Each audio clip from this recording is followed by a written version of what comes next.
Olha aí, meu amigo, como eu tenho falado com frequência aqui no canal, o Natal do brasileiro vai ficar muito mais salgado por causa dos preços em constante aumento, né? Isso aí é dia após dia, não é nem mais uma questão de semana. Realmente, cada ida ao supermercado é um susto novo e a cesta de Natal, obviamente, não ficaria de fora dessa história, de maneira que ela cresceu cerca de 10%, 9,5%. É um levantamento da FEComércio lá de São Paulo, né?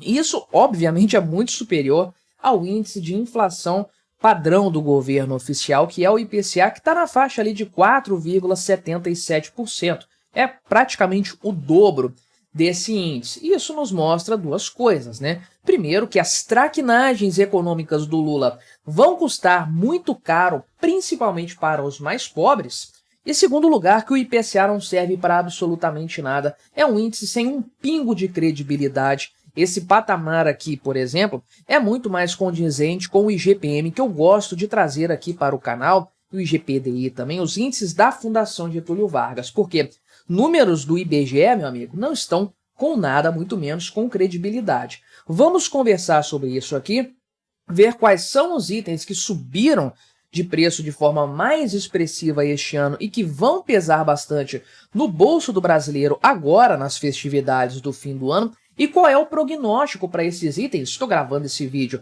no dia 16, falta aí alguns dias ainda para o Natal.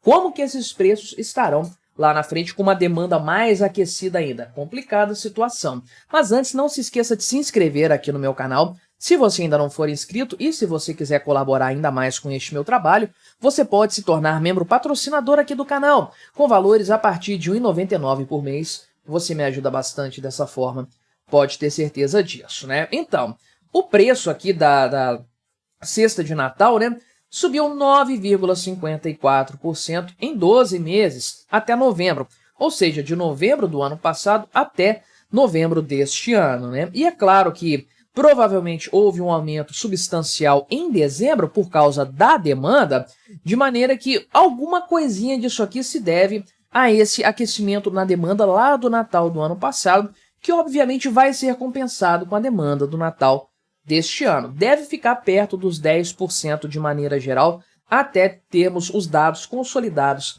deste ano aqui, e obviamente isso é muito maior do que o IPCA, que está na casa aqui dos 4,77% nesse mesmo período, né, que é um patamar risível se você vai no supermercado, né? Imagina que paraíso que seria se os preços tivessem subido menos de 5% em 12 meses, né? A alegria do brasileiro. Obviamente, nós temos visto um cenário muito pior do que isso. Se você vai com frequência no supermercado, como eu vou, você já viu que a coisa não é bem assim, né? Ela é muito pior, na verdade, e tem coisas aí, tem segmentos que subiram mais do que esses 9,54% da ceia de Natal, de maneira geral. É porque a ceia tem muitos itens, alguns sobem mais, outros sobem menos, né?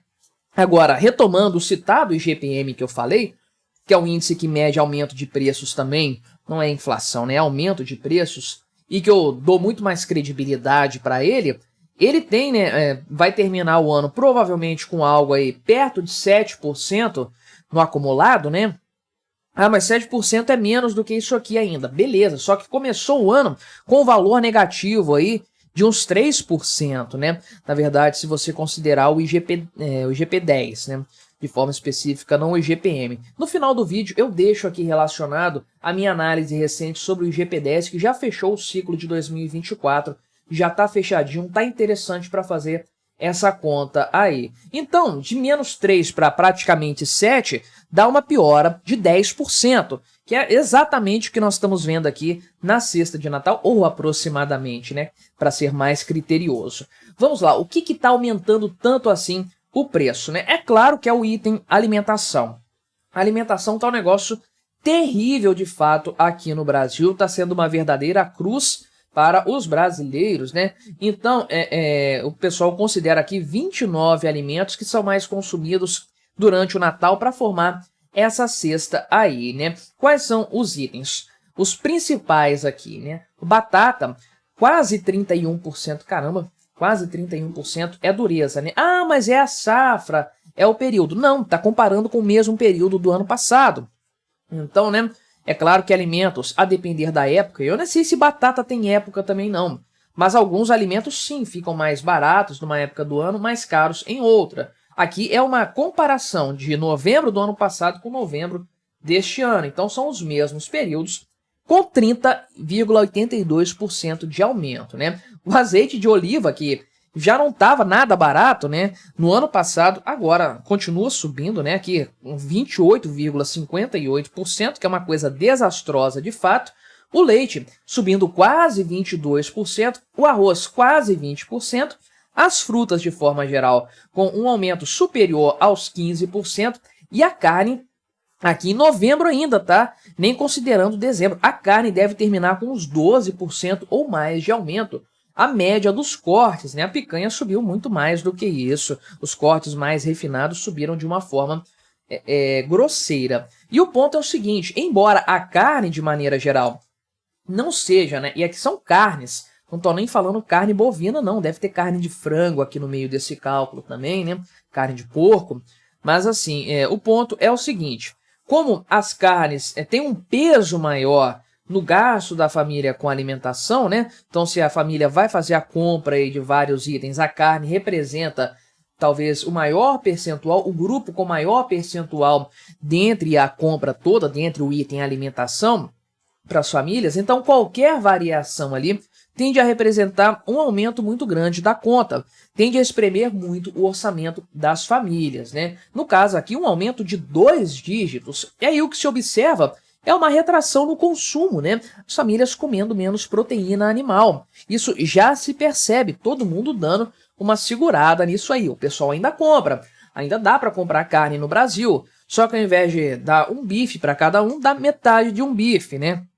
Ao invés de dar ali uma porção generosa de carne moída, que está mais barata, a carne está acessível, né? Não está barata, mas está acessível, dá uma porção um pouco menor para cada um, para dar, de fato, para caber no bolso da família, e aí reduz, aí aumenta outros itens no prato para a fome não bater tão rápido assim. Então isso tem acontecido de fato. Sobre a carne eu já falei várias vezes aqui no canal, tem problemas de oferta, né? Houve uma redução na produção aqui no Brasil em decorrência do ciclo da pecuária, que já é conhecido, não é novidade nenhuma por aqui.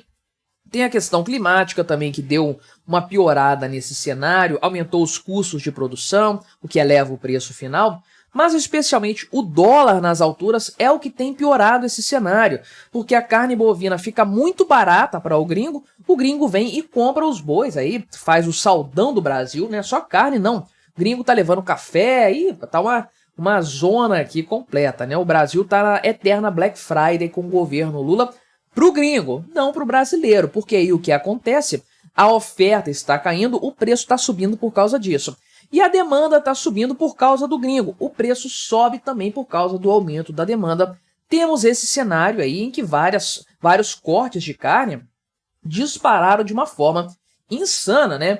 Então tem aqui, o pessoal fala que houve um aumento aqui da demanda interna por causa do 13º, pode ser que sim, tenha o pessoal reservando uma parte do 13º para comprar uma carne para o final do ano mesmo e tudo mais, mas não é a maior parte da demanda não. A alta na demanda tá mesmo no preço lá de fora, porque tá barato para o gringo. Aqui para o brasileiro tá caro, para o gringo tá barato. É simples assim, né? Então, tem aqui uma proprietária de um açougue lá no mercado municipal de São Paulo, né? E ela falou o seguinte, que os cortes, né, da parte traseira do boi, que são mais nobres, são mais macios, estão subindo aqui de 10 a 15 centavos por dia aqui o quilo, né? Diariamente 10 a 15 centavos de aumento, meu amigo. É um aumento diário, é aquele negócio da época do Sarney de ter que ficar mudando o preço todo dia de alimento, de produtos. É impressionante, né? E aí é claro que no final de uma semana isso aqui dá praticamente R$1 de aumento, no mês aí já vai R$4, R$5 e enfim, né? O resto é história. Então, olha só, isso aqui em média, né? Porque o filé mignon no varejo aqui estava sendo vendido 3 meses atrás por R$65. Agora, né? Isso aqui foi conferido dia 12 de dezembro. Está sendo vendido por R$116. quase o dobro do valor, né? 80% de valorização aí, e também no atacado está subindo mais ou menos o mesmo patamar, aliás, 80% também, né? De R$50 o quilo para R$90 o quilo. Realmente uma situação assim completamente insana. E aí o que acontece? O pessoal está comprando carne aqui, dividindo 2 vezes no cartão, né? Que é uma loucura você dividir 2 vezes no cartão, uma coisa que você compra sempre, né? Isso aqui não é uma geladeira, isso aqui não é um item esporádico que você compra, não. É um item recorrente. Mas o pessoal aqui, ó, já está vendendo, tem açougue que está vendendo acima de R$500, já passa 2 vezes no cartão, oferece isso para o consumidor realmente, né? Porque, de fato, o pessoal aqui está pedindo para dividir mais ainda, né? Nesse sentido, por causa da carne, e aqui a própria proprietária aí do açougue fala que no ano passado o pessoal não estava dividindo carne. O valor não era tão pesado assim no final das contas. Hoje já está pesando muito, né? Já está nesse cenário. É o que eu falo aqui, não é aquela situação de um catastrofismo, nem nada do tipo. É apenas uma análise racional dos fatos, né? Você tem uma escalada de piora de situações. Então o Brasil não é hoje uma Argentina, o Brasil não é hoje uma Venezuela ou uma Cuba, mas está caminhando para isso. Essa é a verdade. Nós estamos hoje no patamar de que tudo está muito mais caro do que no ano passado, de forma que ou as pessoas estão substituindo itens, ou estão comendo menos, ou estão parcelando isso, sabe-se lá por quê. Acreditam que vai ter aí uma melhora econômica no futuro, né? O próximo estágio é o pessoal começar a parar de comer carne bovina, começar a comer ovo, comer frango, comer peixe, para ter acesso a proteínas com preço mais barato. E aí, o restante dos estágios, você mais ou menos imagina como é que vai ser. Tá aí o presente do governo Lula para todos os brasileiros neste Natal. Uma cesta que, de maneira geral, na média, vai subir aí quase 10% no intervalo de 12 meses. Realmente dá vontade de fazer o L, não é mesmo? Se você quiser ver o vídeo que eu falei sobre os índices da Fundação Getúlio Vargas, vou deixar recomendado aqui para você. Não se esqueça de se inscrever no meu canal se você ainda não for inscrito e até a próxima.